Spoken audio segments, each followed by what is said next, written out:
I'm going to. Except there's not enough room for philosophy. That's right. Well, I want to welcome everybody to the Spring 2009 lecture series of the Philosophy Department. Today we're privileged to have with us Dr. Steve Madenna, and I want to just say a couple of things about him, and then we'll be on to his talk. Steve Madenna works in the fields of history of economic thought, law and economics, and public economics. He's currently professor in the Department of Economics here at UCD. He has a number of publications, many publications to his name. Most recent publications, The Hesitant Hand, Taming Self-Interest in the History of Economic Ideas, also Economics and the Law, From Posner to Postmodernism and Beyond.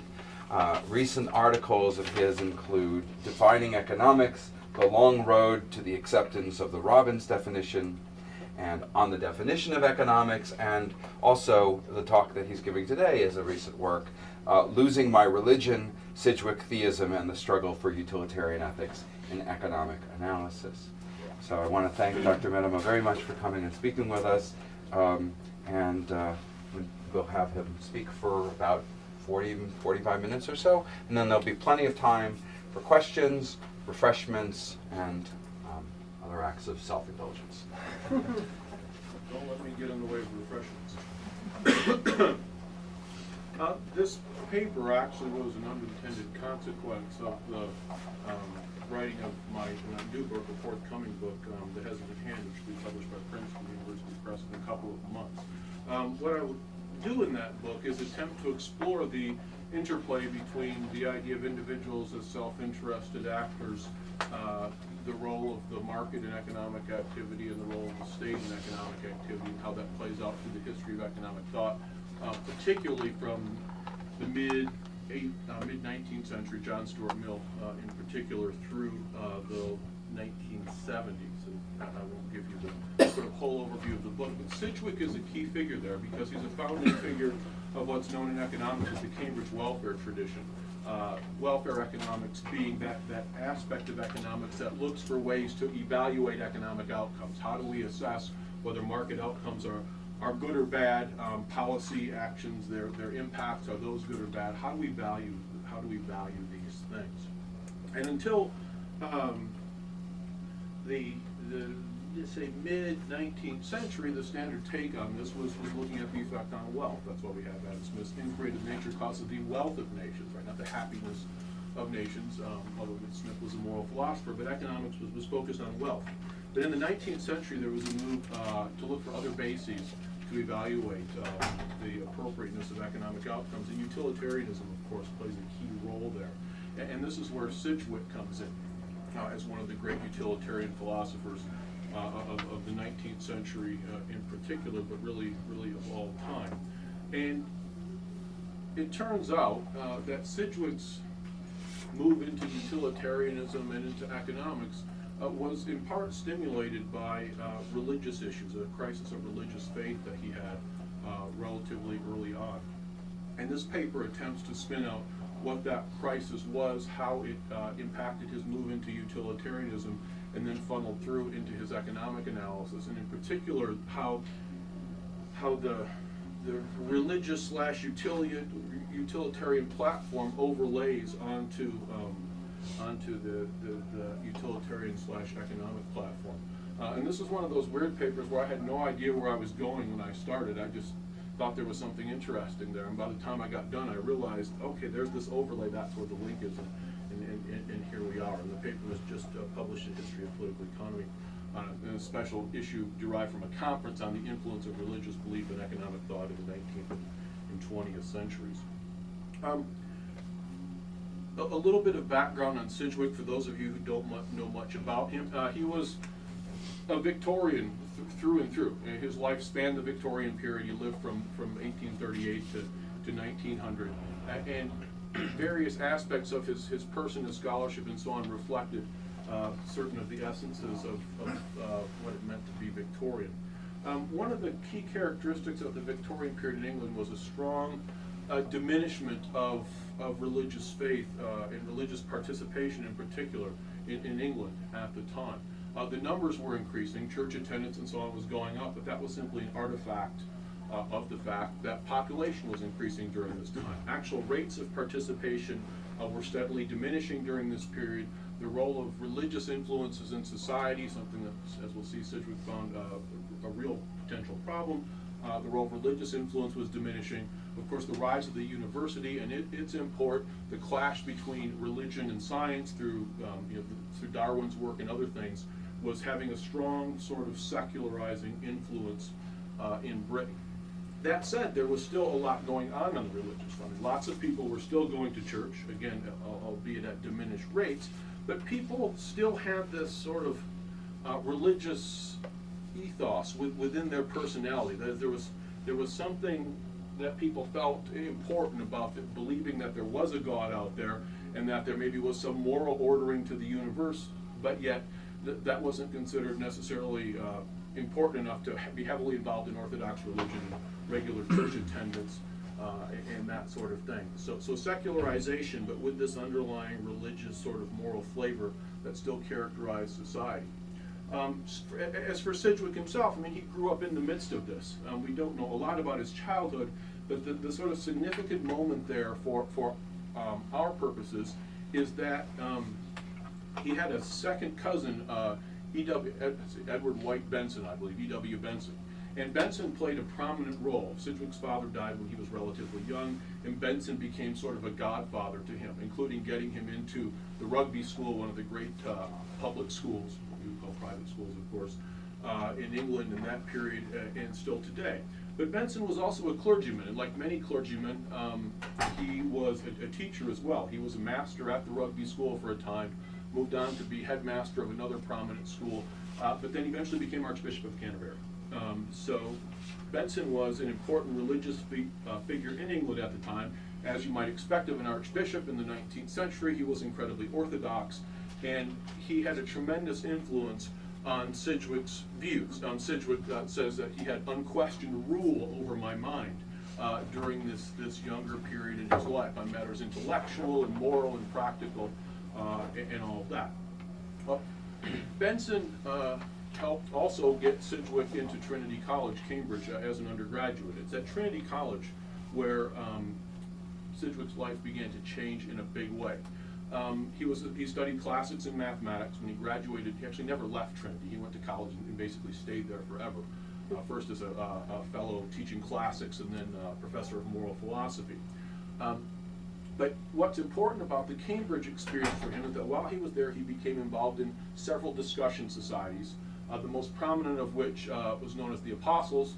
Many, if not most of, or maybe perhaps not all, but most, if not all, of the great minds that came through Cambridge from the mid-19th century through the early 20th century were members of the Apostles. For the economist in the room, John Maynard Keynes was a member of the Apostles. And the group met very regularly to discuss pressing social issues, intellectual matters, and all of that. And that sort of debating society where these important, deep-seated intellectual issues were regularly discussed on a no-holds-barred basis, no preconceptions allowed, but rather looking sort of scientifically, what are the facts that support this, how is this grounded in history, how is this grounded in scientific fact.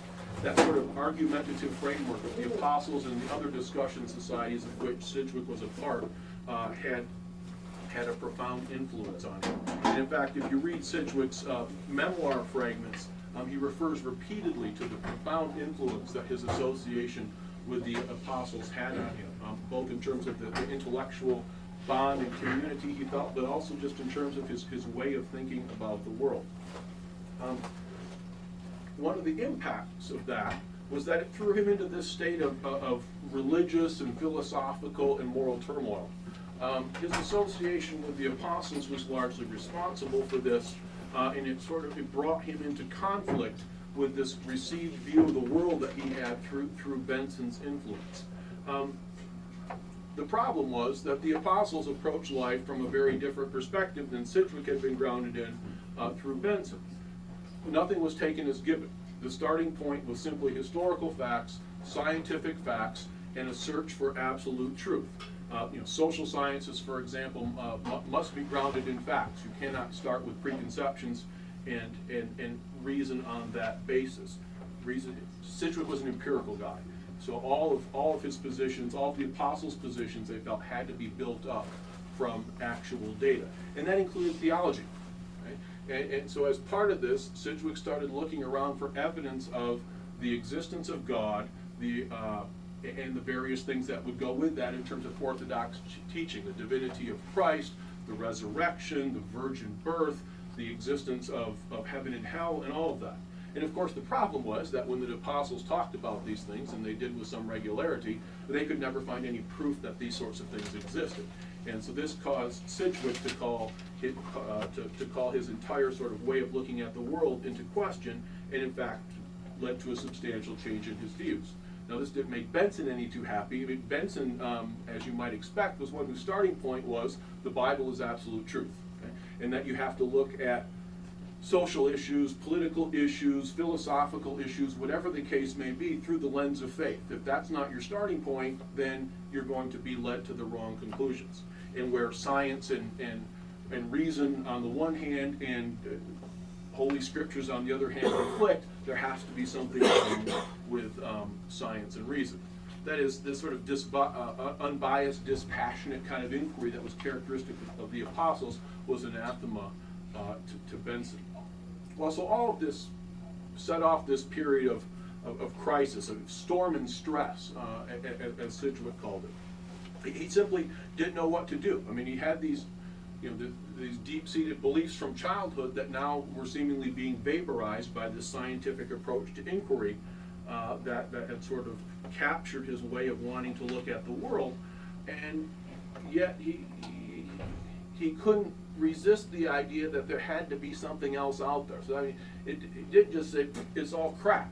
He couldn't jettison his religious beliefs, but he couldn't fully believe them either, and that's what caused him to have this immense inner turmoil, which, as we'll see, spun out a whole lot of very important intellectual inquiry.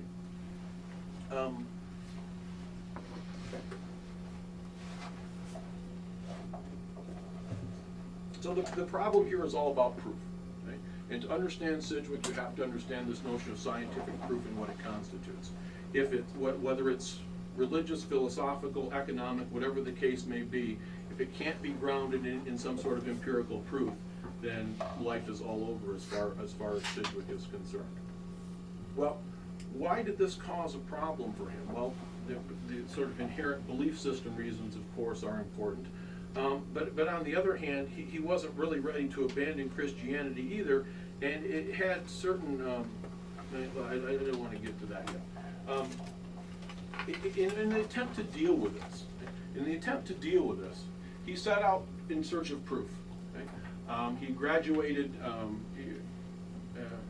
Trinity College, was appointed a fellow, was busy teaching classics, and sort of the research side of his life was then occupied, as much of the rest of his life was, in a search for truth, for proof of the existence of God.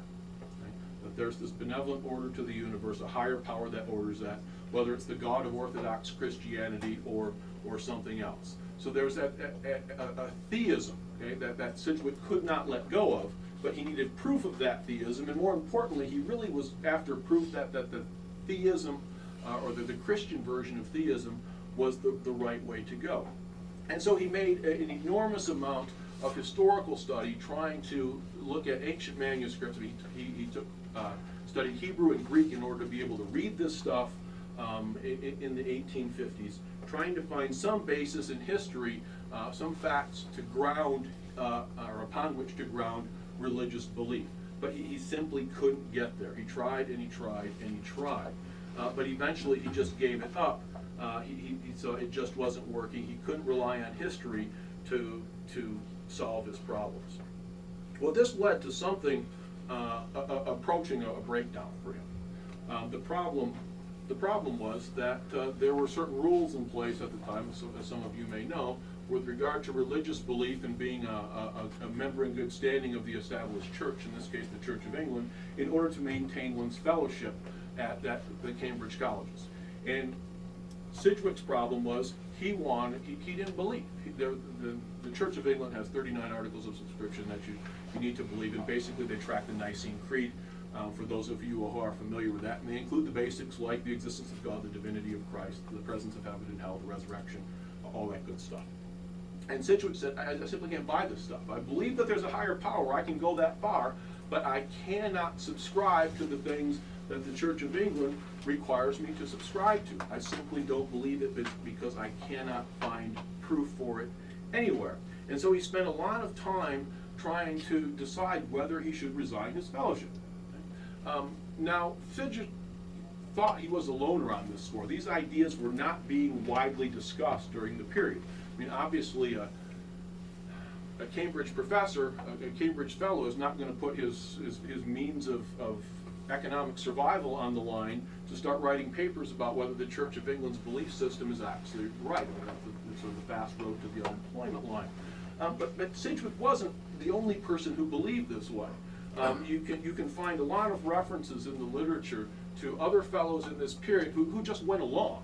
That is, they didn't actually believe in any of this stuff. They believed, well, there's probably a God out there of some sort, and there's a moral ordering of the universe. But as far as buying into the Church of England's approach to what constitutes religion in this period, no, but they just went along. They signed off on things and didn't talk about it and just didn't ask too many questions and just went on with things. Well, Sidgwick couldn't do that. Right? Sidgwick's problem was, he said, this doesn't work for me. I have to have an internal belief system that's consistent with what the sort of external accoutrements say that I actually believe. And so he said, I just can't maintain this charade anymore, so he resigned his Cambridge fellowship, which basically meant he was headed for the unemployment line, except that it turns out that Trinity rescued him and appointed him as a lecturer, because lecturers did not have to subscribe in this way. And it turns out a couple of years later, Parliament changed the rules so that you didn't have to buy into the 39 articles anymore, and Sidgwick was reappointed to a fellowship position. But even when he resigned his fellowship, Sidgwick did not resign his belief in God. He could not pull away from this what he calls his inherited predisposition for faith, that there has to be something out there. And in fact, he was very, very hard on people who disparaged the established church, who disparaged people's religious belief. He called himself a theist, and he said, I don't understand how people can even function in a world where they believe there is no God. He had to believe in something that held it all together and makes it halfway decent, even though he couldn't find the sort of proof in which to ground this. But he thought there was this minimum of faith that was really necessary for society to be able to function reasonably. And so he went that far, but he simply couldn't go any farther than that. Well, so much for religious background. Okay? Now, how does this overlay onto philosophy? Well, it turns out that Sidgwick's interest in philosophy, well dating to his undergraduate days, really got going in a research-oriented way as a result of this religious crisis. I mean, he was a professor of classics. He was teaching all of that sort of stuff. He wasn't teaching moral philosophy at all. He certainly had nothing to do with teaching utilitarianism. But he'd been introduced to the work of J.S. Mill as an undergraduate, and it was in dealing with these issues of, how do we explain why there is or ought to be a moral ordering of the universe? What ought that moral ordering to look like? How do we push morals and the moral justification for things away from the dogmatic constraints of the church? That he began to look at philosophy in a big way. And it's this that actually led to the writing of his classic work, the Methods of Ethics.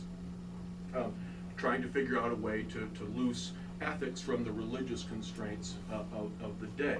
And all of this is grounded in utilitarianism, and the attraction was in part to utilitarianism was in part based on religion. That is, he thought utilitarianism offered the out, right? That allowed us to move ethics, to move morality away from this whole sort of religious grounding, which couldn't be empirically justified. But even then, early on, well, this is consistent with my Christianity. Right? The old, do unto others as you would have them do unto you. These golden rule things, which were said to be part of the gospel, they seem to fit very well with utilitarianism. Sidgwick eventually fell away from that view, because the utilitarian thing says, well, it's all about consequences, and biblical teaching says it's not so much about the consequences, but about the motivation and having the proper God-centered or Christ-centered view. Anyway, the two for Sidgwick are intimately related. The utilitarianism also relates to his decision to resign his fellowship. Okay? When he was thinking about whether he should resign his fellowship, he was talking about this whole issue of there are plenty of people at Cambridge who don't really believe all this stuff, yet say that they do. But his feeling was that by doing that, they further diminished the influence of religion in society. That is, if they were saying they were religious, by signing on the dotted line, but basically faking it, so would everybody else. And there were these sort of negative spillover effects from this charade-ish sort of approach to religion. So for Sidgwick, that was a real cost then to him, associated with sort of being part of the charade, and he actually argues, utilitarianism through and through, that unless there's some benefit that I can point to that's greater than the cost associated with this charade, I'm not going to remain in my Cambridge fellowship. And he couldn't see such a benefit, perhaps because they offered to make him a lecturer. He might have thought the benefit a little greater otherwise. So this decision was incredibly utilitarian. His whole approach to how one should consider religious issues had a similar basis. For Sidgwick, decisions about what is truth, decisions about, let's say there's a difference between what science shows as truth and what the church says, that decisions about these sorts of things should be made on utilitarian grounds. So if what the church is doing in society, even if in conflict with the findings of science, is actually better for the well-being of science than people believing what is really true, then the church aspect should be given sway. That is, what works for the best interest of society ultimately governs whether science is more important than the influence of religion or the other way around. This is in big contrast. Sidgwick just contrasts significantly with Mill on the utilitarian front. Mill liked to draw little circles around certain things and push them outside of the bounds of utilitarian calculus. For example, individualism. He thought that individual liberty should be preserved if there's no negative spillovers, and that utilitarianism had nothing to say about that.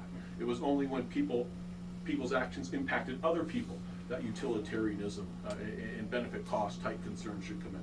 For Sidgwick, everything was up for grabs in the utilitarian calculus, including what constitutes or whether what constitutes truth should actually be a dominating force in society. Well, Mill, there are two aspects of Mill's thought were attracted to Sidgwick. The first, given his concern with ethics and morality, of course, was that moral side of utilitarianism, the greatest good for the greatest number, the promotion of the general happiness. Sidgwick found this, he says, morally inspiring. But he was also attracted to Mill's psychological hedonism. That is, the idea that people seek their own happiness. Right? He said, this just makes perfect sense to me. In fact, both of them, for him, were grounded in common sense reason. What is best for society as a whole is a very common sense proposition, according to Sidgwick. That is, that we should pursue what's best for society as a whole was a common sense proposition. And that individuals act in accordance with their self-interest or their happiness, too, was simply common sense to him. And so for him, those two aspects of utilitarianism were sort of the logical grounding for a way of thinking about the world. The problem, Sidgwick said, is that you've got these two things that are both sort of self-evident, right? Both true, but yet they might tend to be in conflict with one another. That is, there are two aspects to this. The one is that what is an ultimate good is an individual pursuing his self-interest. The second ultimate good for Sidgwick is maximizing the universal good. Well, the implication of that is then very straightforward. If you've got two things that are both right, then an action is only right if it simultaneously satisfies both of those things. That is, an individual act which promotes his or her self-interest is only right if that act also promotes the interest of society as a whole. Likewise, things that are in society's best interest are only right if they also facilitate the best interest of the individuals involved. The problem for Sidgwick is that as an empirical matter, this didn't hold up. That there were all sorts of individual actions that didn't redound to the general interest of society. And things that were in society's best interest that couldn't necessarily be locked under the individual pursuit of self-interest. A good example of this is doing things for the good of others. If I give Hildebrand $20, that promotes his welfare, but it would seem to come at the expense of my self-interest. So how do we reconcile this? And this is where the term, the dualism of practical reason comes in. Practical reason suggests both of these are appropriate goals, but yet in reality, those goals would seem to be in conflict. So Sidgwick was forced into a very difficult position here because these two ultimate rights, he said, are often fundamentally in conflict. So the question then is, how do we harmonize them? How do we bring these two things into a position where they're consistent with one another? And this brings him back to religion and the necessity of religious belief. Sidgwick didn't believe there was any force in the world that would reconcile these two things. What he said was necessary was an external force. How is it that we get individuals to do their duty, do that which is their duty? Make that which is their duty to the rest of society that promotes the general interest be in their self-interest? Well, the answer he seized upon is the existence of a God, and in particular, a God in tandem with an afterlife, so that the good actions of this world are rewarded and the bad actions of this world are punished. And of course, the church then becomes the vehicle for that enforcement mechanism, so to speak, in the modern world. That is, that people will do altruistic things because it's in their self-interest to do so, because if they don't do them, they incur the flames of hell in the next world. If you don't have the church, you don't have that threat of eternal damnation out there, there's no hammer, so to speak, to get people to believe that things that are good for society as a whole are actually in their own self-interest. So the church was the means then in this world to help deal with that fundamental ethical conflict. Excuse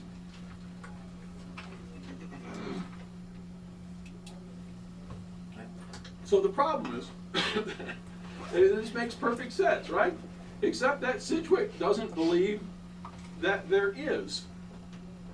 I mean, he wants to believe, but he can't find any evidence for the fact that there is that God out there and that there is that heaven and hell out there. So what are we going to do? Well, that is part of the conundrum that he dealt with. And on an intellectual basis, then, he simply rationalized it by invoking Kant. Kant's view of the continued existence of the soul was latched onto by Sidgwick, and that for him was enough at a basic level to at least allow him to believe that this could potentially be managed.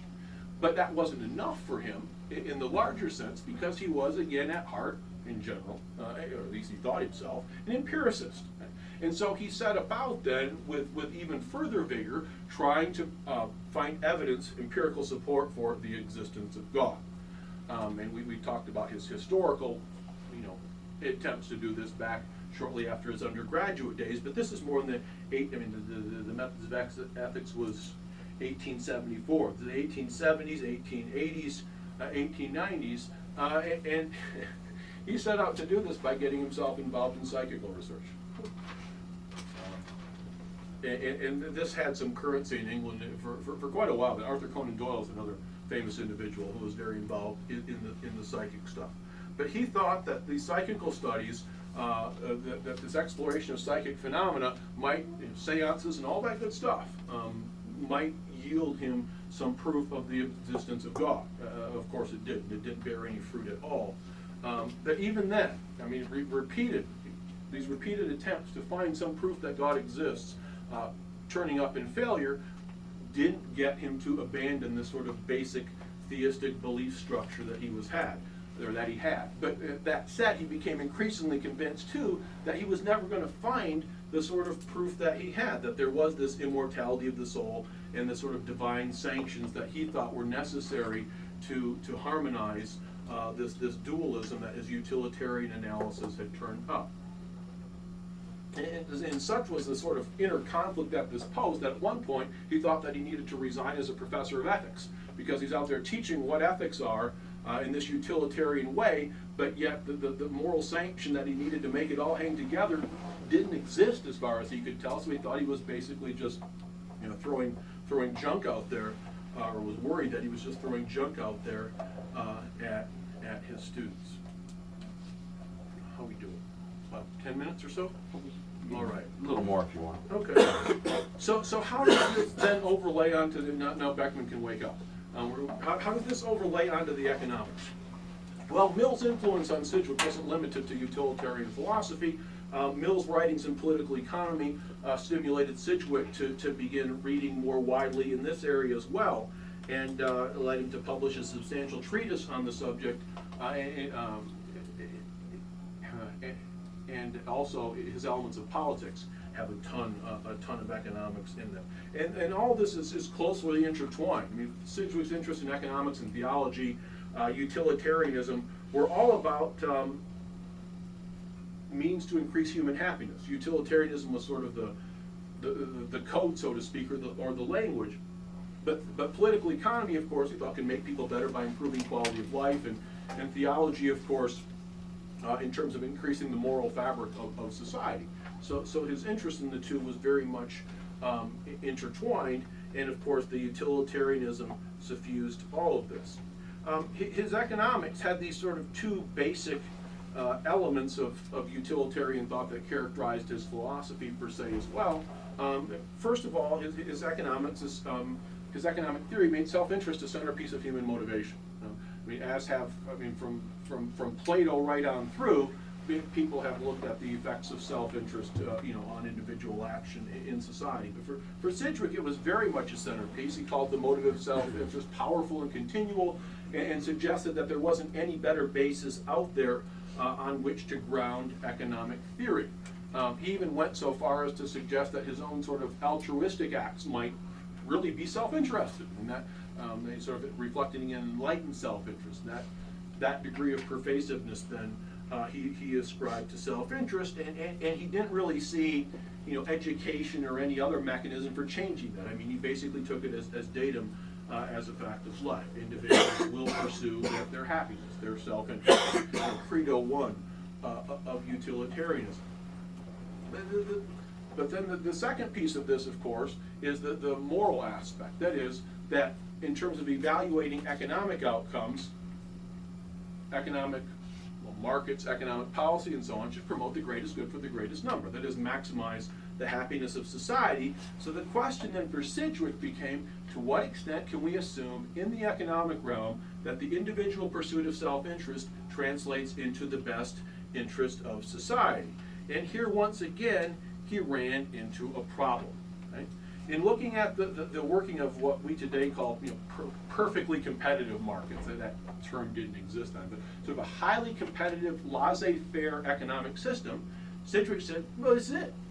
A competitive market in a laissez-faire environment is going to translate self-interest into the larger interests of society.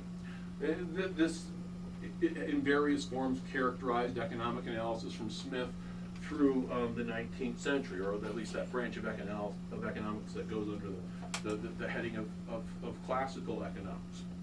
But the problem for Sidgwick was that the conditions of the real world didn't mesh with the conditions that economists were assuming when they looked at competitive markets. That is, that there was plenty of empirical support for the idea that the pursuit of self-interest did not always redound to the best interests of society.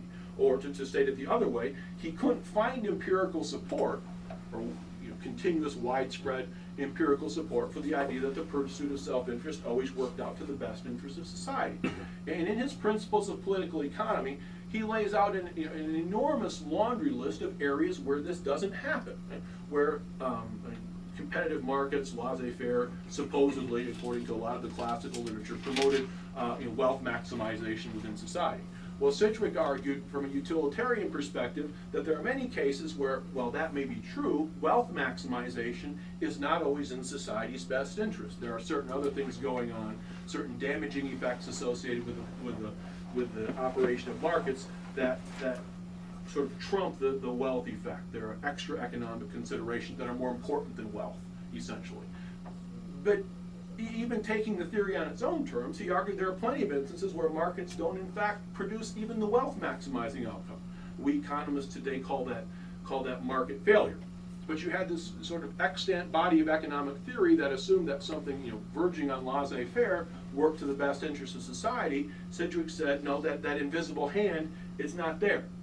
There's no empirical evidence that it has these widespread beneficial effects of harmonizing self-interest and the larger social interest that economists ascribe to it. So what did he turn to? He turned to the state.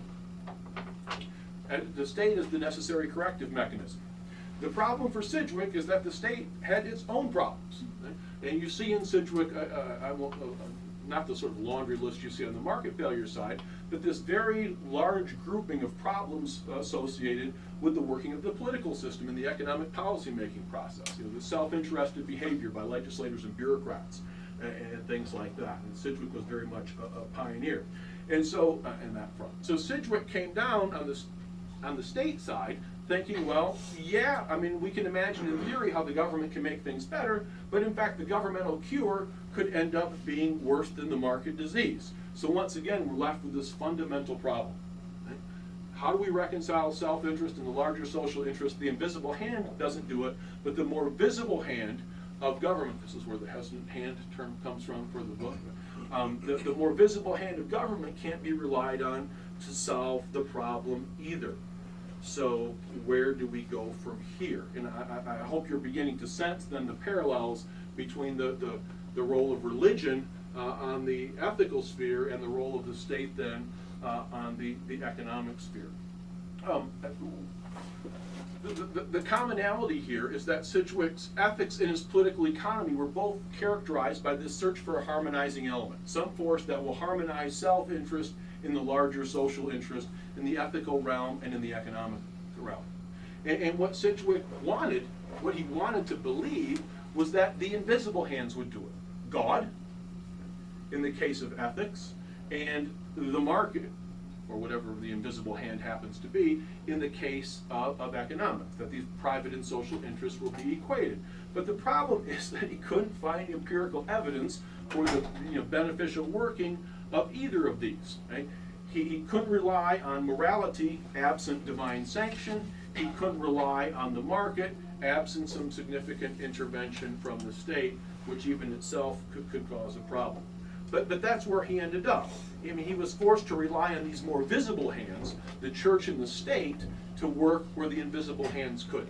That is, that the church, as much as he didn't want to believe in Orthodox religion, the church and its orthodoxy and the effect that had on people's actions through the threat of divine sanction and all that, offered the possibility of providing this sort of linkage between self-interested action and social action that would not otherwise be present. The state would play the same role in economic activity, where necessary, working to harmonize, well, the state doesn't work to harmonize, but to correct the situations of disharmony between individual action and the larger social interest. I'll stop there. Okay, well, thank you.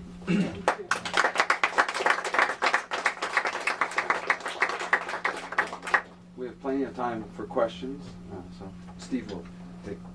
Go ahead. Thanks, that was great. It was really fascinating. I just want to ask one, maybe two, see how my first question goes and if it becomes a second question. You said that Sidgwick didn't think that education was a solution to the reconciliation of these two principles of Right. individual and collective happiness or good. And I'm just wondering, I know that he not only became familiar with Kant, but he also became familiar with Hegel. And as you said, he was very much inspired by and influenced by John Stuart Mill. And Mill did say explicitly that education is the key to reconciling these, that we have to target the youth and we have to, in a sense, bring self-interest in line with the common good.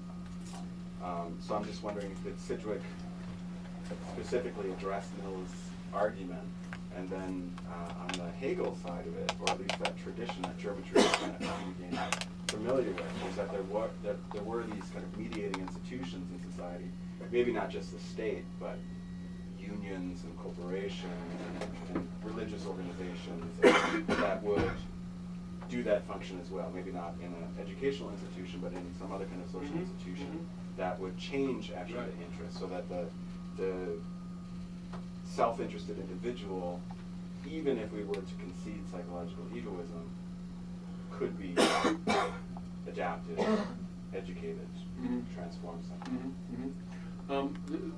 This is one of the problems with having economists talk to a bunch of philosophers.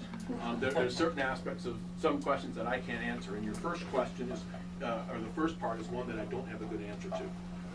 But the second one I do have an answer to, and it does bear at least a little bit on the first. Sidgwick did believe that that institutions could be created to help resolve this problem. I have a bit at the end of the paper about this sort of general optimism view that he had, and part of that was an optimism about the future of the state. Sidgwick not only, and I left out a great quote from Keynes. He never did anything but wonder whether Sidgwick never did anything but wonder whether Christianity was true, and prove that it wasn't, and hope that it was. Great. Keynes was a great biographer. His biography of Sidgwick, it makes a very good read. Sidgwick was an optimist. He had this sort of general improvability thesis, and it seems not to have extended to the lowest ranks of the population, so to speak, but it certainly did extend to the governmental front. Sidgwick wanted to be a lot of things. He wanted to be a Christian, but couldn't find reason to do so. He also wanted to be a socialist, but he couldn't find empirical support for socialism. The problem is he thought governmental processes were so screwed up, during his period at least, that socialism would never work. It would lead to equality and poverty, is his term. But he did believe that with appropriate reforms of the governmental system, the creation, say, of specialized boards of experts and that sort of thing, that government could rise to a level where socialism would be practical. So he did believe that you could create, as Mill, right? I mean, Mill was that we can create institutions that will allow us to do certain things. But Sidgwick couldn't go down the road if people won't sort of always be inherently self-interested, or there's no sort of prospect of that. But he could go down the sort of creation of institutions to help resolve the dualism problems. Does that help a little bit? Yeah, very Okay. much. Thank you. Ladies first. So, it's The wife is always the most important part of the family, right? That's right. It's sort of a related question on the religious front, because it seems to me that the religious institution could resolve this issue even if there isn't a God, right? Right, exactly. So, I all don't that know mattered why- was that people believe what the church is telling them, even if it isn't true. Right, so I don't know, I'm not sure, I mean, given his biography, it sort of makes sense, but it's not clear to me why he was so insistent that there had to be empirical evidence for God, if there was empirical evidence that believing it would Right. resolve this. Right, okay. There's at least a couple of answers to that one, too. Sidgwick's, go back to the Victorian context and this sort of increasing belief that, maybe there wasn't a God out there, or that the church's authority in society didn't matter. What Sidgwick was most deeply troubled by here was the idea that religious belief would just flat out wear away, because it was on this downward trend, and if it gets to zero, all bets are off. The moral, the basis, or the sort of the authority to enforce a moral ordering in society disappears. Right, okay. And so, from a utilitarian perspective, he wanted that proof of the existence of God, because that's the counterweight to the diminishment of religious influences. If we can prove God exists, then people will believe. Okay?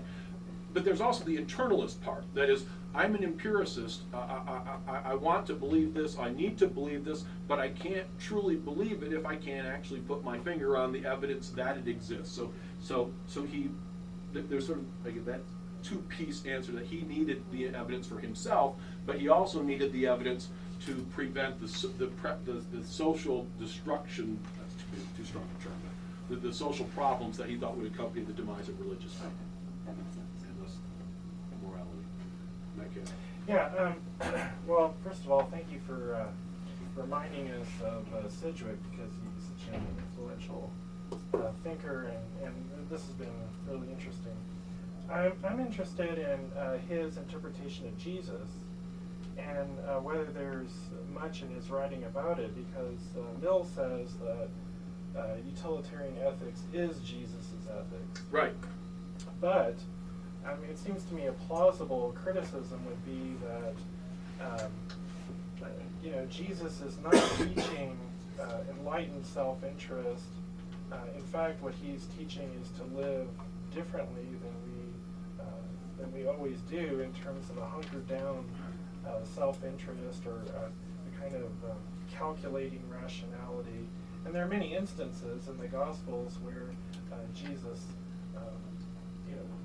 will point out the error of someone thinking in terms of calculated self-interest. Mm-hmm. And, so I'm wondering if Sidgwick actually addresses this sort of thing, that the sort of Jesus that does not seem compatible with a utilitarian ethics. Right. He doesn't go into it at great length, but he does talk about it a little, and I alluded to it really quickly when I was droning on there. Let me say a little more about it and try and make it a little more clear.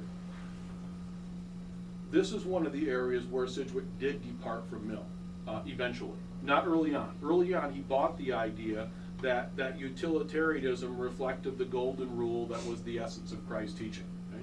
But further exploration and thought about this led him to the conclusion that there was a distinction to be made, that it was incredibly important, and in fact, important enough to cause really a complete break. That is, that the utilitarian ethic is completely consequentialist, right?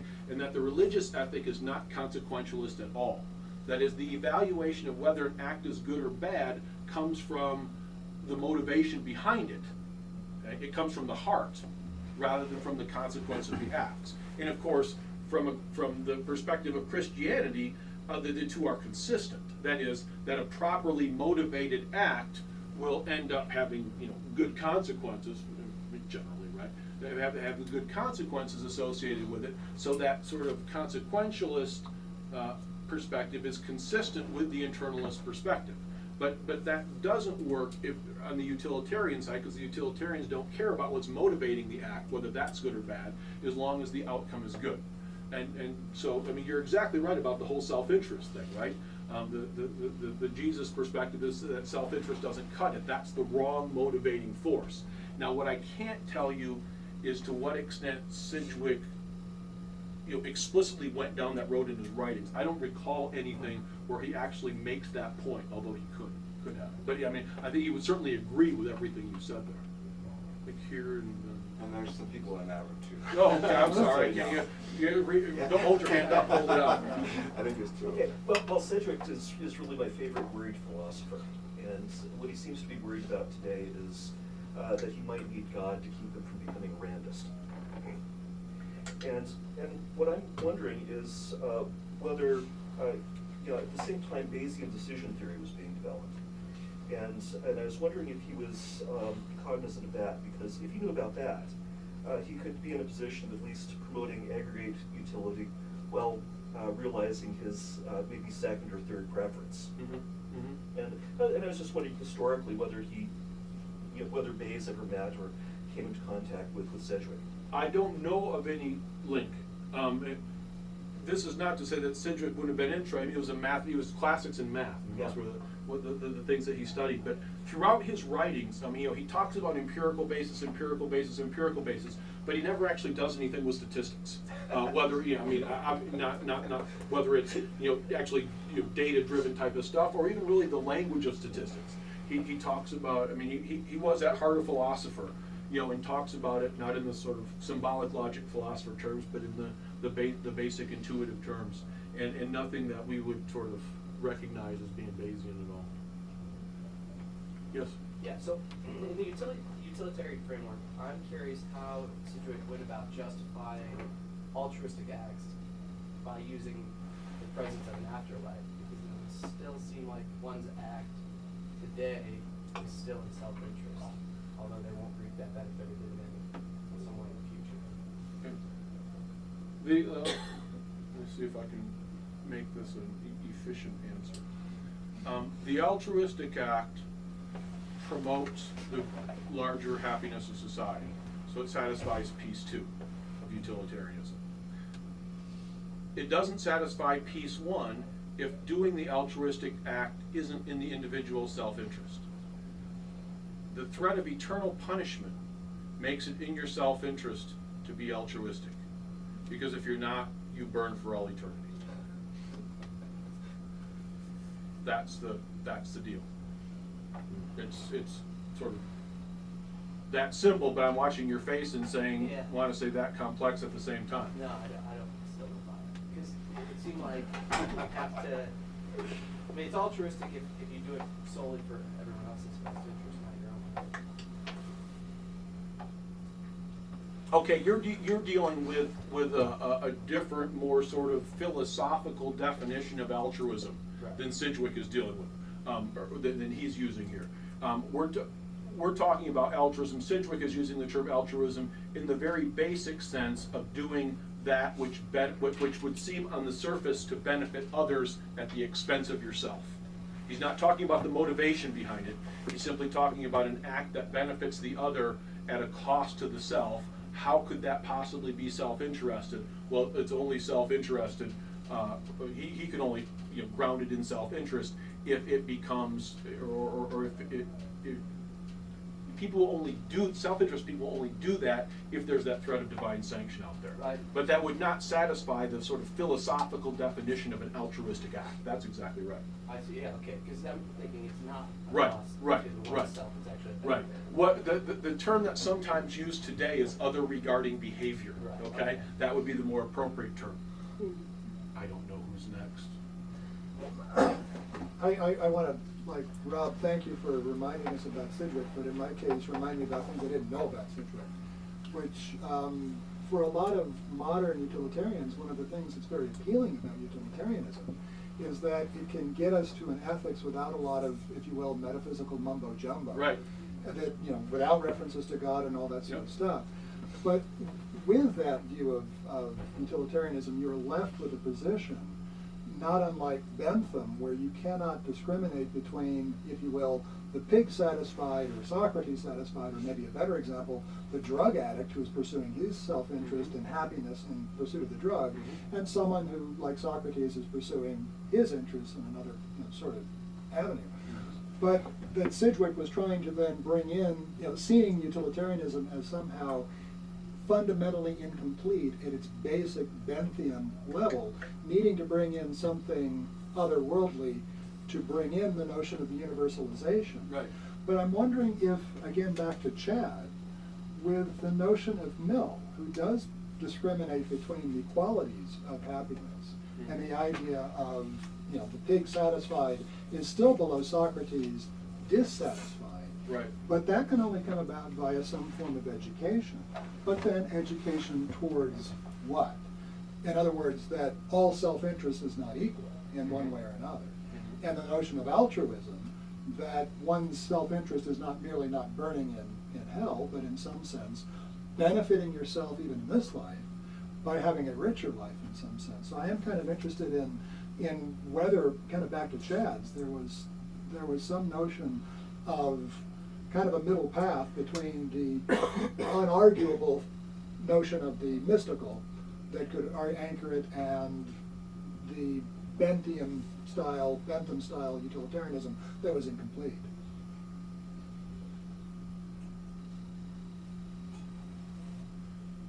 In some ways, I think what you're asking is sort of who does the calculus, right? And how do we rank those? Yeah, who how are do we doing it? rank, how do we weight those sorts of things? I don't have a good answer for you as to what Sidgwick would have said to that. He is not, and I read a lot of Sidgwick, not every word he's written, but he doesn't seem to spend a lot of time on that level of detail like Mill did. I mean, Mill was very concerned, right, to spell out these sorts of things and to be very prescriptive in those sorts of ways. And you see much less of that in Sidgwick. You do see, talks about the appropriate political structure for society and the elements of politics, amongst the various competing forms. You see some talk about the appropriate economic structure of society, but even that is very sort of nebulous. He sort of throws this basic framework out there and says, utilitarian concerns should judge in any particular instance, but he doesn't actually get down to concrete specifics about what's good or bad, right or wrong. So, does that mean that there's not an answer in Sidgwick to your question? No, but I don't know of it. Yeah. This may be sort of the same question as was asked from in the break room, but I thought that, and you responded by saying, he wasn't interested in the philosophical altruism. Now, it seems that what you want is for individual conduct to harmonize with both individual and social good, freely and autonomously. So if you're using the threat of hellfire, what you're doing is you're coercing people's conduct towards the social good, or you're using internal motivation that's not naturally arising in the individual, and you're manipulating it so that it results in a certain conduct. And I take it from your answer to the break room person was that he's not interested in sort of the conditions of freedom of the desire. He's interested in conduct. Right. And so then the question then seems to be, if he's not interested in the sources of that conduct, then would he be all right with some kind of a dictatorship? Maybe a dictatorship of philosophers. In other words, you establish what the social good is, and then you use all kinds of means, guns, cameras, Right. credit scores, all kinds of things to get people to act in. Because otherwise you have to be interested in how that conduct arises. Right. You used the word coercion, right? That's a nasty word. Economists prefer the word incentives. Well, some incentives are so coercive. They're very strong. Hell is simply an incentive. Yeah. And the government the same way. I mean, the government's about creating incentives to channel salvation. The idea with Sidgwick was, and this in part goes to what Greg D'Angelo from the economics department asked a little while ago. I mean, Sidgwick just flat out took self-interested behavior as data, right? And he just didn't see any, at least near-term prospect of life being any different than that. Where was I going with this? Okay, so the idea then for Sidgwick was, how do you channel self-interested behavior to get the appropriate outcomes? And the church could play that role with its threat of hellfire and damnation versus eternal life, or 70 virgins or whatever the case may be. On the one hand, the state, through tax policy, regulatory policy, and so on, not to but to simply channel self-interest or harness it. That's the title of the chapter in my forthcoming book on Mill and Sidgwick. It's called Harnessing Self-Interest. Which was supposed to be the title of the book, but the publisher liked the hesitant hand better, so we ended up going with that. What was? I lost the last. So it's always self-interest. It sounds like you're driving yes, towards. Exactly. It's always self-interest. And what you do just to stir it one direction or the other, you're not causing that their self-interest to not burn in hell is not created by the government or Right. by the church. Right. It's simply operating on that fact. Okay. Uh-huh. And this is, in this respect, Sidgwick is very Smithian. Taking self-interest well, actually, he's more than Smithian, because Smith argued that self-interest operates very powerfully in the economic realm because relations are between individuals largely unknown to each other. The other, you get the twin forces, right? Benevolence and self-interest, and benevolence comes in more strongly in relation for those close to the self, and the effects of benevolence diminish as you move away from the self. Mm-hmm. Sidgwick was given self-interest, very powerful motivation virtually everywhere. So he was more down the self-interest trail than was Smith. But yeah, the argument would be then that these various sorts of things that you mentioned at the end of your comment then would be potential means to channel self-interest to the best interest of society. Is it a sort of no holds barred? I don't know, because he doesn't go that far, right? Yeah. But he's again, unlike Mill, he's purely consequentialist. Now, everybody is only consequentialist within limits, right? Just Right. like, interventionists are interventionists within limits, and free market guys are free market guys within limits. But Right, and I'm just so, and I'll let it go at this, but I'm just sort of, I'm seeing some kind of maybe problem of the spectrum here is when my self-interest winds up 180 degrees from where it was before, whether or not it's still self-interest. And then I'm not clear how you'd make that case. the case Sidgwick would make is that simply the cost of eternal damnation are so high that you've got this basic preference. I'm not using the way you use it back then, but a basic fundamental change in preferences. Okay. A fundamental reversal of preferences. That what wasn't in your self-interest under institutional structure 1 becomes in your self-interest in institutional structure 2. Just like there's no sort of deep philosophical version of altruism here, there's no sort of deep philosophical version of self-interest. Self-interest is conditional on the surrounding circumstances. Okay. It's a great setup for my question, which is a more general one about empiricism itself. Because kind of the tension that we all seem to be pointing to in Sidgwick is a problem with empiricism, at least 19th century empiricism. And I'm just wondering, and that problem, as I would summarize it, would be that you from an empirical framework, you can't derive what Sam was talking about is differentiating the higher and lower faculties Right. of, satisfying self-interest, and what Dave seems to be pointing to, which is a kind of, isn't it just going to reduce to a behavioralism, right? Aren't we just going to manipulate people like we're manipulating objects, right? And we just get them to do what we think they should do. But then the crisis of the empirical model is, how do we determine Right. on an empirical basis what we want people to do? That seems to, Right. And Right. Sidgwick seems to be this, you call him the worried philosopher, I think, and it's like, his intellectual honesty seems to make explicit this crisis in an empirical method, and I'm just wondering, did he ever go back and say, wait, maybe the impossible group was wrong, maybe facts are not facts as we think of them as in bare fact? Did he ever experience a more methodological crisis? I guess that's the question. Right. Did he ever experience Yeah, that crisis? and the answer to that is no. And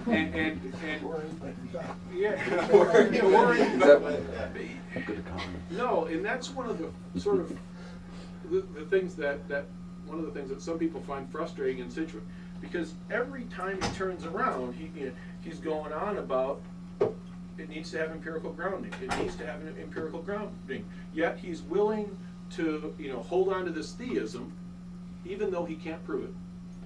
He is optimistic about the prospects for the state, but yet he can't prove it, because he admits at the time he's writing, you can't trust Parliament to do a lot of things right. So this optimism has no empirical foundation. His theism has no empirical foundation. Yet every second page he's talking about, I only believe stuff that is empirically founded. So there's this Essentially real self-interested tension. person, right? I mean, Yeah. that's the one, we're just not going to put that on the table. Right. And so Yeah, I mean, everything seems to yeah, have non-empirical and of course, foundation. right. I mean, with the self-interest, he's using his common sense reason, right, or casual empiricism, or whatever you want to call it. That people seem to obviously behave in self-interested fashion. But right, there's no hard data there. I mean, you'd need the utilimeter, right, that they talked about in the 19th century, to put the little cap on, right? Yeah, exactly.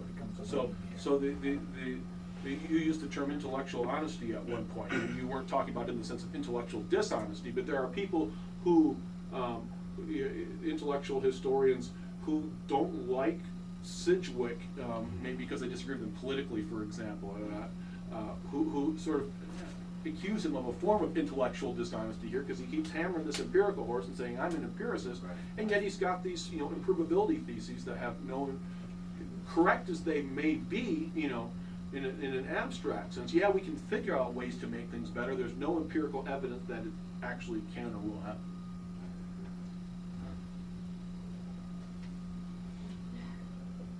This is weird. I got one. Is there anything we've learned since then that would allow us to harmonize individual collective interests? We put God. Is he correctly the worried philosopher of the waters to be worried? Yeah, well, I would say that at least from I can't speak to what we might have learned on the ethics front, because A, I don't have any, and B, I haven't read that literature. but I mean, on the economics front, no. I mean, what Sidgwick wrought is incredibly important for the history of economic analysis. Sidgwick's philosophical perspective profoundly influenced A.C. Pigou, who most of you have probably never heard of, but Pigou inherited Alfred Marshall's chair in Cambridge. And Pigou and Keynes were sort of the two centerpieces of economics in Britain in the Keynes was fairly important even in the 1910s already, 20s, 30s. But Pigou's welfare economics drove the development of the analysis of economic policy making in mainstream economics through the first 2/3 of the 20th century. So this whole idea that, taken from Sidgwick, that we have this inability of some invisible hand to reconcile self-interest and social interest in a big way, and government intervention can solve all the problems. And Pigou had a lot of Sidgwick's qualms about the state, also offered the same sort of improvability thesis, but as economics became mathematized through the 20th century, those sort of concerns just went away. People figured out they could design theories, nice little mathematical theories that showed, under certain conditions, the pursuit of self-interest redounds to the best interest of society. Problem? Real world doesn't replicate a lot of those conditions, so we have market failure. Then we design theories that show how government can solve the problem. We can make the equations, we can draw the curves. I mean, we do it for our freshmen in economics all the time. How the state can solve the problems. And so the economists, at least, didn't come up with good mechanisms to accomplish that. In fact, where economics went was in the other direction, the development of formal theories on the government failure side. Traditional policies don't necessarily work so well. Can we design contract structures and other sorts of things, other economic institutions we haven't really thought of in the past that will work to align self-interest with the larger social interest?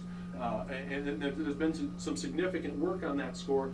Some of it's actually been applied in things like auction markets, right? How we auction the frequency spectrum for cell phone use and other sorts of things. The idea was that you can't just do market and let the good times roll. You can't do government control because then the frequencies won't necessarily end up in their most valuable uses. So how do we do that? Well, some auction schemes have been designed by various people that in theory at least will lead to an outcome that does actually better translate self-interested behavior into the larger interests of society. So there is some cutting edge work on that score, some of which is actually being applied. Just a quick historical question. I apologize that I'm ignorant about this. I apologize that I'm ignorant of most of philosophy. But I'm just wondering if some of the pessimism of Sidgwick on the perfectly transparent market and information feedback and et cetera, if that at all influenced like the Austrian school of economics and their critique of neoclassical models, or if there's just no only indirectly. That is, the Austrians didn't spend a lot of time with Sidgwick. There is a real philosophy. You don't know the Austrian branch of economics is sort of a very free market oriented branch on the policy front. It's in some ways more sophisticated, in some ways less sophisticated on the theoretical front. But the Austrians were responding in a big way to various interventionist elements out there. Okay? One of them was J.S. Mill, who the Austrians love and hate at the same time. Murray Rothbard, a prominent Austrian economist, called him a mushhead, because he's got this great theory of individual liberty on the one hand, but yet if you read the stuff about spillovers, you see spillovers everywhere, so it gives fairly broad scope for the role of government in the economy. So that's one of the things the Austrians were reacting against. But in the earliest days of the Austrian school were reacting against the German historical school. Okay? The German historical school was just a world apart from what was going on in England. They had their own, there was a very historical approach, quite atheoretical actually, as compared to what was going on in Cambridge, and thus in Britain generally, since Cambridge was really the center of economics in this period. And the German historical school was what we today would call very interventionist, a lot of economic planning associated with them and so on, and the Austrians were just sort of apoplectic about that. When they finally turned their attention to what was going on the Cambridge side, the same sort of thing, the interventionism that they saw in the work of, to some extent, Alfred Marshall, but much more A.C. Pigou, and then that going across the ocean to the U.S. Was sort of flashpoint for a lot of their analysis. So not Sidgwick directly, but since Sidgwick so profoundly influenced Pigou indirectly. Well, looks like we still have time for some snacking and some informal conversing, so let's close the session and thank our speaker for his talk.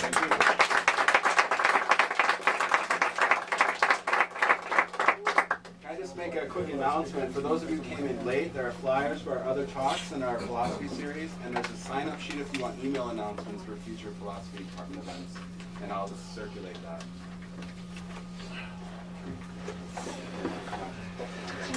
Can I ask you a question about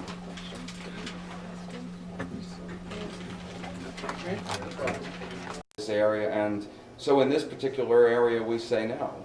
Are you saying, well, how does pragmatism justify saying this is the way it's got to be done? This openness about. Well, I mean, I guess you have to use rhetoric and cajoling and pointing to maybe bad consequences down the line.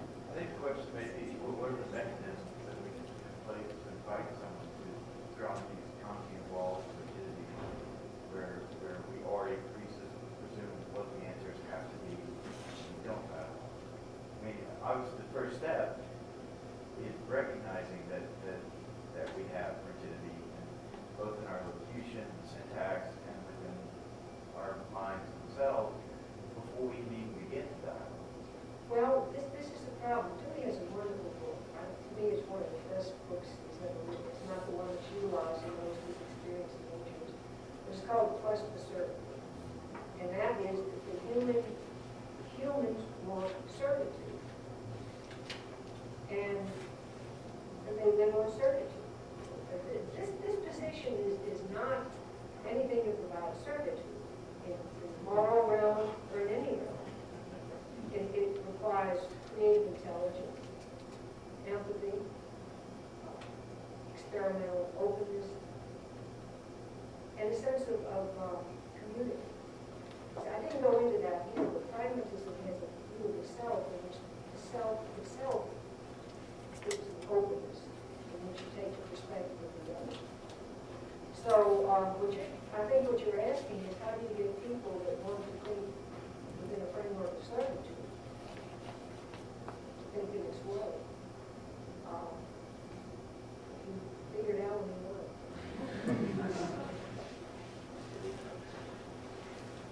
I want to ask you a question that lies along a slightly different axis. Pragmatism sounds terrific when we're talking about deep philosophical, contradictory, perspectival issues. But in human life, the most pragmatic thing that all human minds do is assume an enormous amount of how the world is all the time, so that our minds can deal with this tiny percentage of things that are open to question, that we allow to be open for question. So we assume just infinite amounts of things about the world based on our experience that we never challenge in order to operate our lives. That is the most pragmatic thing that we do. Then we have a few things that we're willing to investigate and question. Pragmatism, as you describe it, sounds terrific for those things that we're willing to question. This is sort of a larger version of several of the earlier Well, questions. what sort of things are you thinking of that you wouldn't be willing to question aside from this, Well, we might be willing to question the fact that we'll get out of breath if we walk up 4 flights of stairs, but we never question it because we've done it so many times that we don't have to. Exactly, it works. I mean, you can't question everything. In fact, Nietzsche says very clearly, our questioning has to come from the backdrop of a world that we don't question. Oh, but you have to question it in order to. You can't question everything at once. Some things you have to Right, take. exactly. You can't question everything at once. So, what I'm saying is that it is part of our biological system to not question those things, but every once in a while we have to question even gravity when we engage in space travel, for example. So everything has to be open to question theoretically, but almost everything has to not be questioned almost all the time. You couldn't live by questioning almost all the time. But the things that we don't question are things that could work.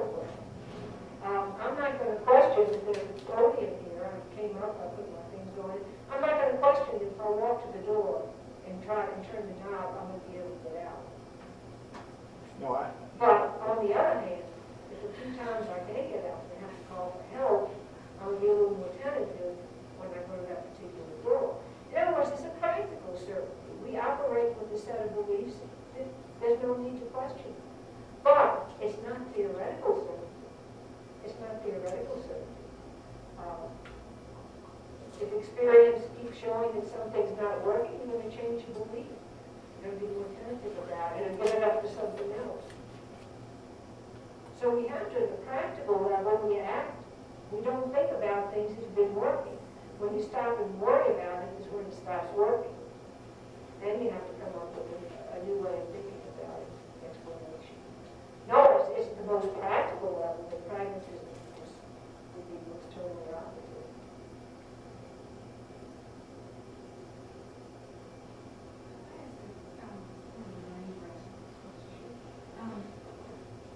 You have said a lot of times that when there's disagreements, we need to dig deeper, and that there is, I understand why the richness of the world in which we're located is always going to overflow whatever we're doing, because nobody's ever going to be doing more than something, that is more than one thing, or more than a few things, and more than that, as more than one orientation and that sort of thing. But is there a pragmatic view about whether there is the way things are, a way, which we chop up, and I understand that it's not going to ever be that for us. The question is, from my rational mind, is that a question of our own finitude, or is that a question of something? No, it's not a question of our finitude. Our perspectival is that we can only grasp the perspective. But pragmatism would never say that reality forms the rational into being. Right. Because we may be cutting things for a different reason. What rational means when you're playing with a 3-year-old is going to be different. Not because we're cutting it differently, but that's not their intuition about the original reality. That it's evolving, it's rich, it just overflows. So reality itself is changing all. Right. In doing, we say, if you look at the pervasive textures of experience, it doesn't come chopped up. We chop it up. Yeah. We chop it up. And time doesn't come chopped up. We chop it up in seconds, minutes. But your experience of time is a flow. And doing, we say, we experience vagueness, we experience novelties. It's just intelligence can't utilize that. So it just tends to slide off. But all this paired with reality. Is there a sense then that if the world is changing and all the time, and so are we, and so is our relation, obviously, with the world, so things are changing, that we are becoming more or just different in the ways in which we interact with the world? I mean, is there a sense of progress, I guess? Yeah, this is what I say. Knowledge is changing, and knowledge is cumulative on our position. Because any new knowledge makes the old knowledge usually intelligible. You understand where it's not working right. That kind of thing.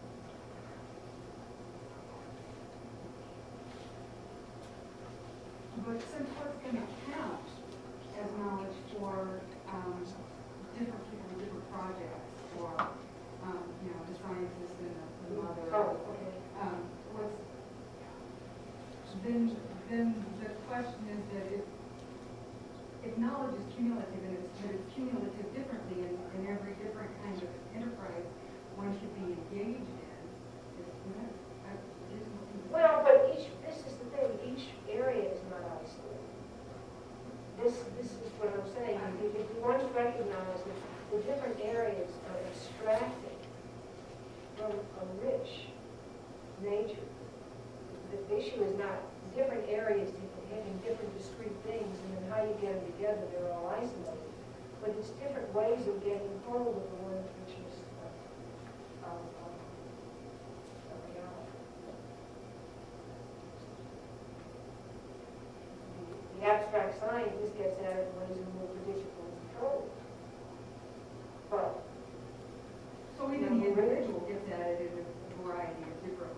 sure. different occasions, different days.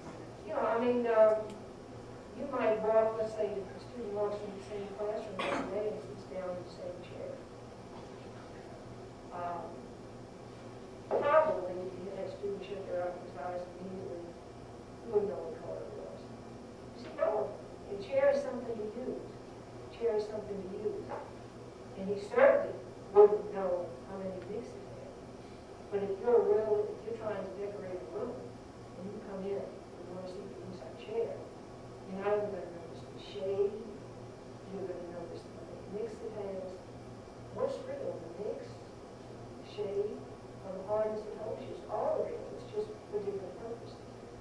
If there's one chair, the artist can study, that's probably the closest you're going to get to the richness is a realistic artist that tries to get everything down. Common sense abstracts. You're not interested in the mix, you're interested in using it. You walk around the tree every day, let's say, you get to a door, that tree's a little bit different every day. The leaves have changed, the bark has changed, but it's irrelevant. So common sense leaves out certain things common sense wants to use. Science leaves out a lot more, because science wants to predict and control your abstract level. But it's all real. Now, what's real is what you start with. Everything else you judge is my way of getting hold of what I started with, just work. If so, it's grabbing on to something in a way that can be grabbed on to. And if not, I need to come up with something different. But you could never grab all of anything, sort of, and hold it down if the world's constantly Well, changing you. I mean, except abstract. don't think about running away with yourself. You know, all pragmatism means about its process is there's nothing out of time. There's no underlying essence or oneness that doesn't change. Time gnaws at things, it changes things. That whole tree is a little bit different every day. I'm a little bit different every day. That's all it means, is it's rejecting substance, essence, philosophy. There is nothing eternal in our change. And it's, once again, all the way back to Plato, the real has to be, the real is the normal, is the unchanging. What pragmatism is saying is we deal with change. Science deals with change. That's what they deal with. You do one thing, and something else follows. So it's getting rid of this whole notion of eternal. And one of the complaints is that the real thing is never just exactly what I experience. Because what's really real is something unchanging. And that's not my experience. So you have the ideal tree, and you have the tree that really those unchanging, eternal particles, something else. But it can never be what I experience. What's really real can't be what I experience, because go back to Plato, I experience change. This is why we can nature, our sense experience can't be what's really real. With pragmatism saying what's real is what we experience. I eat metaphysical reality. When I'm hungry, I eat an apple. I live in metaphysical reality. This is metaphysical reality. And we've got all different ways to deal with it, all different levels. Different perspectives, different one level, different level. And that's fine as long as you don't try to take your perspective and close it off.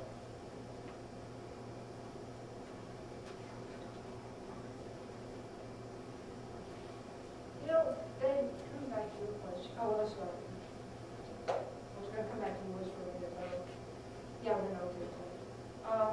When you talk about, this evolution versus creationism, you're really talking about two different worldviews. Two whole different ways of seeing the world. And that's really what a philosophy is. It's a worldview, it's a whole way of seeing the world. And you'll never one just has to, I think James hits it best when he says that you have to judge a philosophy not by its roots, but by its words. Does it resonate? Does it make your life meaningful? And you can't get past that. And if somebody says, well, the philosophy that holds to absolutes doesn't allow a question, makes my life more reasonable, then that's what they're going to do. But the question is, does it really make it more reasonable? Because if a philosophy is going to make a life reasonable, one of the most important things it has to do is get everything together in a systematic way. That's what working is. You don't have things outside. Everything has to be synthesized in a unified way, including the findings of science, common sense, religious, all got to fit together into a whole. And that's the question is, once you start compartmentalizing, then you're not doing it. And the world is not contradictory. Everything has to fit together. But as far as actually arguing with someone who takes it. But of course, this again, you see, this is a common circle, because this is saying what is philosophy. And to the pragmatist, we're saying philosophy is the attempt to present a hypothesis that extends over everything and makes everything fit together into a consistent whole. How does science fit with common sense? How does it all fit together? But that itself is a philosophical view. The problem is, what is philosophy is a philosophical view, and a worldview is, in a sense, a philosophical view. That was somebody that, okay.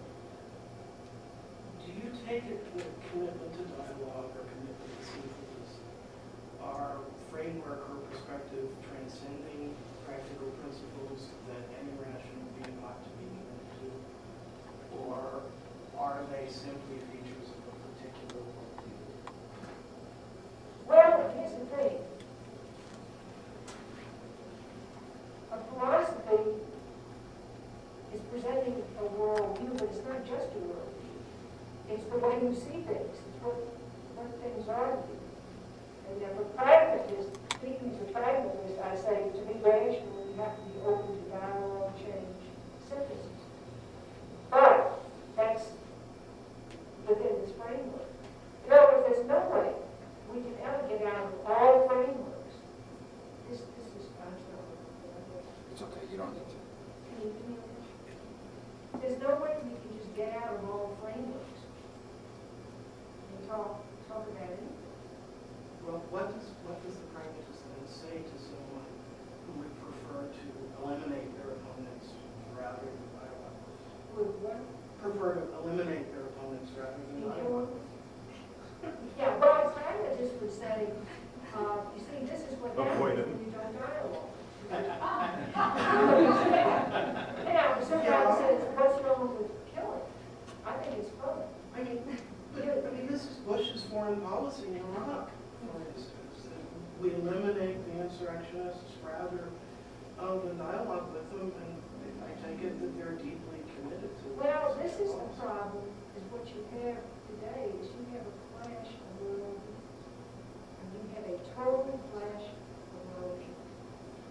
And that's where the problem is, because, you know, it said that they thought that they were surprised at how much people voted their values and had their pocketbooks in the election. And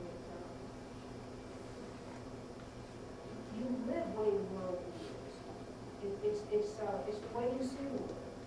It's the way you see it. And we've got a real clash of worldviews. I mean, it's a real clash of worldviews. And that's why the division is so deeply rooted.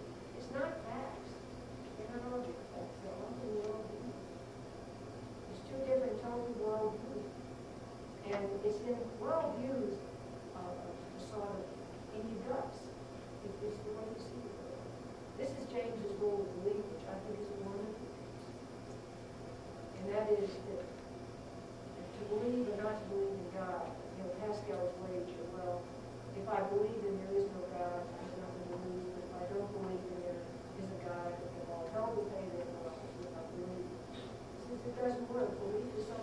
comes from the guts, it's the whole way you see the world. And what you got here is two different world views that are just, and this is the problem. This is why religious arguments get so vicious, because you're not arguing that. I mean, you can say, well, this isn't scientific, it's not open to dialogue. And your answer is pretty much so what? Not all things are open to dialogue and change and evidence. Is there then any logic of resolution here, or is it just a matter of stronger party wins? Well, any resolution has to come from trying to get beneath the divisions. And you're never going to get it. In other words, you can't take slogans, abstract beliefs, just document. It's just got to come from digging deeper and trying to see where the other person's coming from. But people, that takes effort. And I'm really people want to do it. It takes a lot of effort. But let's say you and me sit down and we're you're red and I'm blue, or I'm red and blue, whatever it might be. And we sit down and I try to understand where you're coming from, that you're seeing things that way, and vice versa. And we start a dialogue from there. I'm really open to discussing the strengths and weaknesses of the two positions. But that's kind of what you have.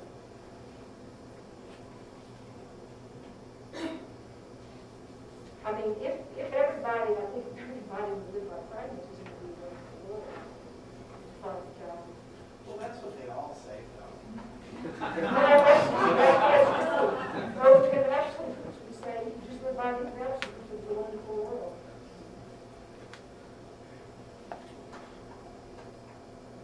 Quick question. That you would suggest that pragmatism springs more from the sort of correct Lackean premise that everything's changing, that there is no now certainty. That really appeals to me. So for the student who's interested in pragmatism, does pragmatism offer any reconciliation between what might be seen as a social interpretation / perspective and individual perspectives and interpretations, which to me always seem at odds at best, divergent? You mean the social and the individual? Yeah, what works for the society never What do you mean seems. by what works for society? Well, if you take an individual position on anything, let's say X, but if he's within a group, or if he's within a herd, let's say not X. And it seems that the herd mentality or group mentality would say something completely at odds with what someone on an individual level would express. And in the interest of breaking down distinctions of differences, does pragmatism offer reconciliation?